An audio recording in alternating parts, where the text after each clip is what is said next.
aqui. Tem um vídeo aqui do Pondé. É um vídeo Se antigo, eu tá? acho que a geração.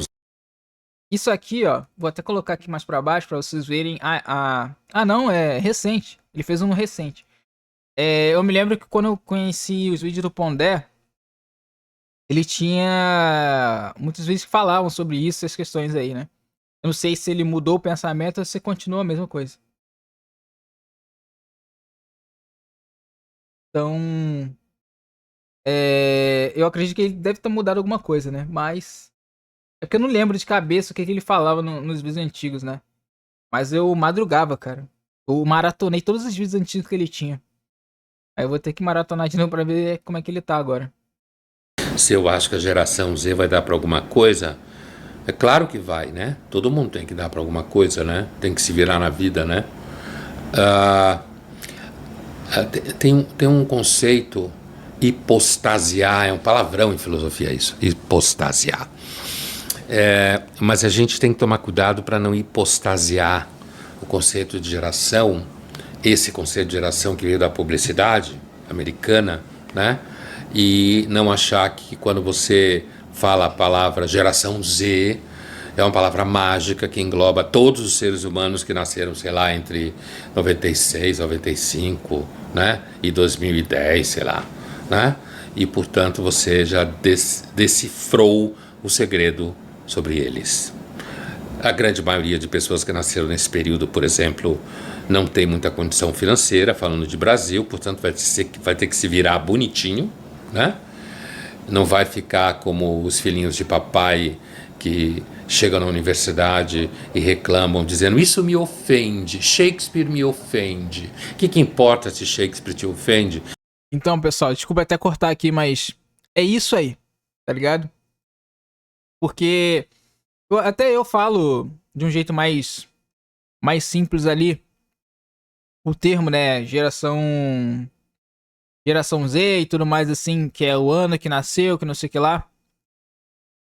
Mas na real, é que assim, é o que essas pessoas fazem, né? O que esse grupo de pessoas fazem, né? Então, essa parte ali que ele fala sobre que nem toda pessoa ali vai poder protestar, falar essas questões assim. É até uma questão que o Dark tava falando, ou o Dark Sun aqui, que tem receio de ir pra universidade pública por conta de não sei o que lá. E cara,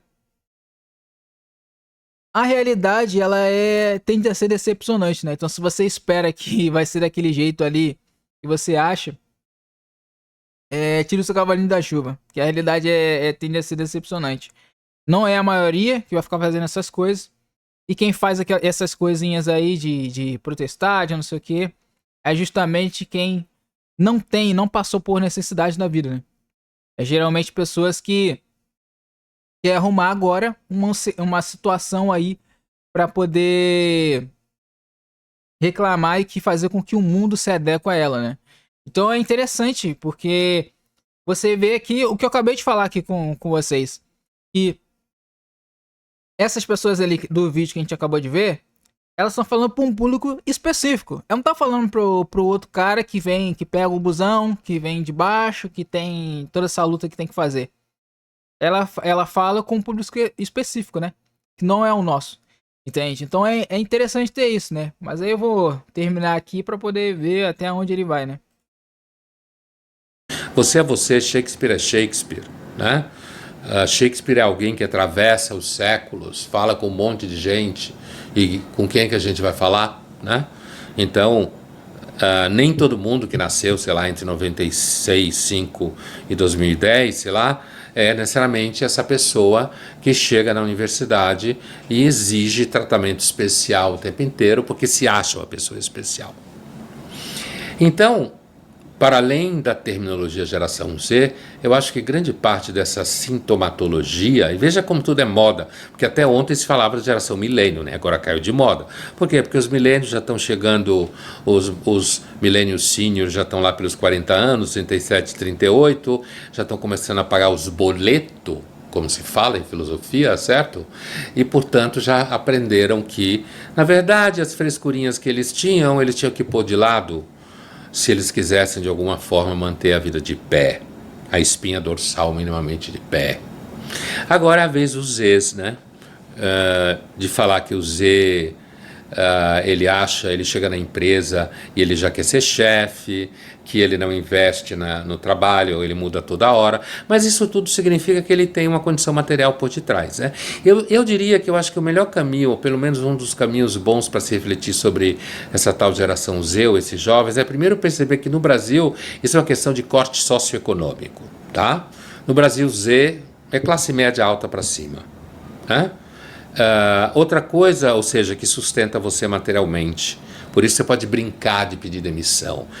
Aqui eu já discordo bastante, porque é aquele mesmo discurso ali, né? De, tipo assim, quem tá reclamando é só o pessoal que tem uma vida ali mais tranquila, né?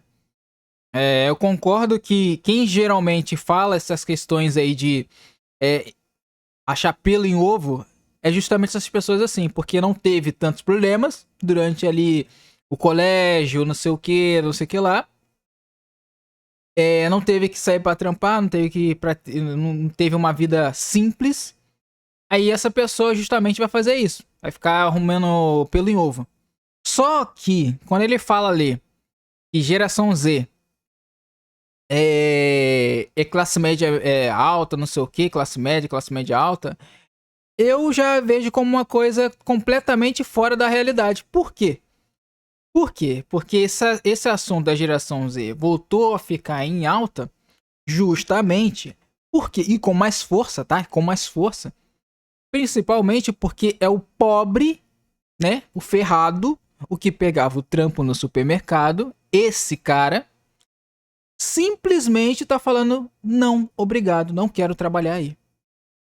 Tá ligado? Aí agora o que eles estão fazendo? Estão juntando uma parte. Aquela parte lá que falava que se não trabalhasse em home office não seria o suficiente, que meu cabelo é assim, que não sei o que lá, coisas que encontravam pelo em ovo, porque nem todo mundo vai trampar em home office, lógico, no mundo ideal, todo mundo trampa em home office, em casa, de boa. Só que o cara mais pobre, ele sai da empresa, sai dali e vai empreender por necessidade, vai vender uma água, vai virar servente pedreiro, vai virar eletricista, vai trabalhar por conta, entendeu? Vai largar o comércio, né? O comércio assim tradicional, trabalhando pros outros, sabe? Ele vai montar um comérciozinho pra ele, vai montar uma coisinha pra ele, entende? O que tá fazendo barulho agora não é essas pessoas que faziam barulho lá atrás. As pessoas sempre fizeram barulho, incomodava, mas era com todo respeito, mas era aquele inseto, sabe? Aquela mosca, tá ligado? Sabe aquela mosca que vem assim, enquanto você tá fazendo um negócio lá, tá com o melhor momento e tal. Aí chega aquela mosca lá e fica toda hora passando em você? É essa. Era essa a geração Z, que era resumida. Agora o que eles estão fazendo? O pessoal que tá mudando a sua mentalidade, tá despertando, pô, eu posso fazer outras coisas pra mim, eu posso pegar minha motoca aqui só usa pra dar o rolê, comprar aqui uma caixa ou alugar uma caixa de um parceiro ali e ser entregador. Ah, mas eu não vou ter a garantia, vou pegar chuva e tudo mais. Beleza, tranquilo. Ah, mas aí se você não vai ter plano de saúde e tudo mais. Beleza, nunca usei plano de saúde. Eu vou lá no SUS. Eu vou pagar um plano de saúde pra mim. Agora dá. Ah, mas eu tenho o meu carro. Mas aí o seu carro, você vai competir com o táxi. Beleza, eu compito com o táxi. Não tem problema. E venço melhor. Entende? Essas pessoas que são mais simples e que agora estão entrando nesse mercado que era fechado, por exemplo, táxi. Pô, táxi era boa burocracia pra você ter a porra do táxi. Você tinha que fechar com o pessoal ali. E dependendo da situação, no começo dos Uber, todo mundo lembra que, principalmente em questão de aeroporto, questão de rodoviária, né? Até hoje, em alguns locais, tem esse problema de o Uber não poder parar, o Uber não poder entrar muito, porque tem uma blitz ali que faz vista grossa pros taxistas, pros Uber não passar. Você percebe que o Uber já é em barreira, já fica mais em cima, entendeu? Mas é com todo o tempo, e foi melhorando, chegou no tempo que tá agora. Agora você tem o Uber, você tem o InDrive, você tem o MyCar, você tem o 99, entende? Aí no iFood você tem o iFood, você tem o Uber também. Acho que é Uber Eats, alguma coisa do tipo, né? Hoje em dia, por exemplo, você trabalha em escritório, né? Ou você trabalha no escritório, tá em home office e precisa enviar, receber um documento, os caras por algum motivo ou querem enviar um computador para você. Ah, a gente não tem office boy, a gente não tem essas coisas. Hoje em dia tem a moto do Uber, né? Bota lá, você pede, ó, paga a taxa lá, ele vai entregar o negócio na sua casa. Pronto. Essas pessoas eram as pessoas que estavam lá, que a primeira coisa que elas faziam era o quê? Subemprego. Tá ligado? CLT. É supermercado. É fast food. É loja de departamentos. É isso aí. Essa pessoa não era vista como geração Z. Por quê? Porque ela não fazia esses piti. Mas geração Z não é a sua classe social. Geração Z é um movimento que está sendo referido. Porque geralmente você vai olhar ali, geração Z é em termos da faixa etária. Ali, né?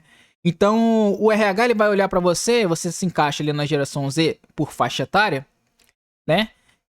Você é geração Z, então ele já vai te olhar torto. Por quê? Porque já tem esse histórico aí do outro pessoal. Mas você é uma pessoa mais simples, você não teve essas coisas. Entendeu? Mas agora, você começa a perceber que, peraí, eu sou geração Z sim. Por quê? Porque a geração do meu pai não era assim. Meu pai falava que até chegou a lutar um pouquinho, mas ele não tá. Ele não vê essa errado eu ficar trabalhando, não ter nada. Entendeu? Ver todo mundo conseguindo coisa, todo mundo sorrindo no final de semana e eu só puto ali. Né? Como um relato aí que teve anterior que o cara. Que é uma coisa que realmente acontece. Você acaba tendo aversão a feriados, a datas comemorativas, a pessoas sorrindo. Por quê? Porque você vive o tempo todo pra trabalhar. Tá ligado? Você vive o tempo todo pra trabalhar. E aí é foda, pô. Entendeu? Então esse discurso aí meio elitista de que a geração Z é classe média alta, classe média, é tudo mentira. Porque essa geração Z aí é a geração Z que era vendida para as pessoas. Porque como, pô, eu nunca cheguei pra conversar com um CEO de empresa. Então se o CEO de empresa há 10 anos atrás, pode vasculhar aí, pesquisa na internet aí. Geração Z, bota lá no YouTube, data de vídeo. Você vai ver aí. E já falavam dessas coisas de home office, que não pode falar isso, que não pode falar aquilo outro, que não sei o que não sei o que lá. É tudo antigo, cara. Porque a geração Z, o pobre não se enquadrava na geração Z, mas agora ele se enquadra. Entendeu? Então essa questão aí que eu queria deixar aí, antes de terminar o vídeo. Quando terminar aqui, eu vou olhar os comentários aí, então vocês podem mandar a brasa aí nos comentários. Se vocês discordarem comigo, de mim também, vocês podem colocar aí também, não tem problema não, rapaziada. Aqui é um espaço aberto mesmo. Como algumas pessoas bem bobas acham que está na moda, né? Que é uma coisa, ou seja, que sustenta você materialmente. Por isso você pode brincar de pedir demissão. Como algumas pessoas bem bobas acham que está na moda, né? Que é uma tendência de comportamento, né? Outra coisa que eu acho que é um caminho interessante para pensar na geração Z é olhar para os pais, né? E perceber muitos dos milênios que estão sendo pais e como eles poderão produzir jovens ainda mais inseguros do que a geração Z. No sentido de alguém chegar até a escola e discutir qual é a política de açúcar da escola, né? Ou criar aqueles grupos de WhatsApp horrorosos de mães de criança pequena na escola, onde o concurso é para ver quem é mais paranoica do que a outra, né?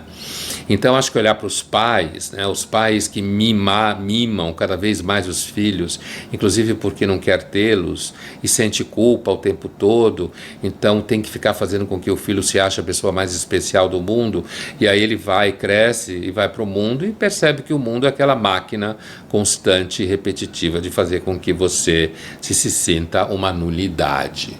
Mesmo que você não se sinta agora, vai se sentir daqui a pouco, né?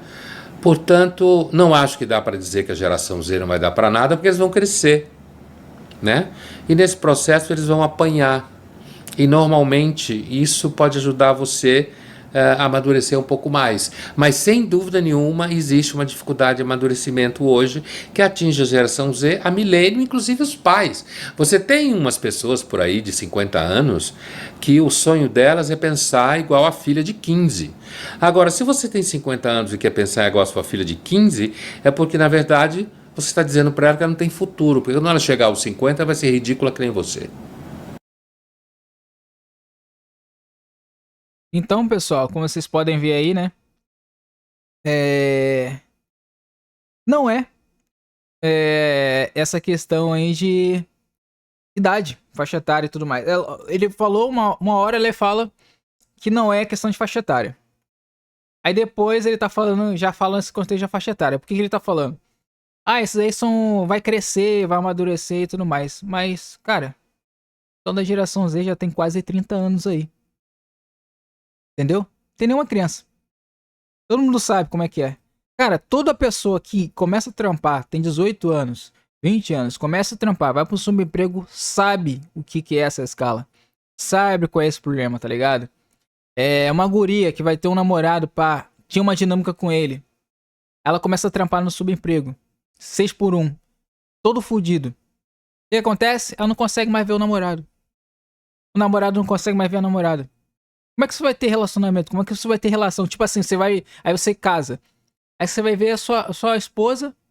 Antes de você sair pra trabalhar, a primeira parte que você vai ver. E depois.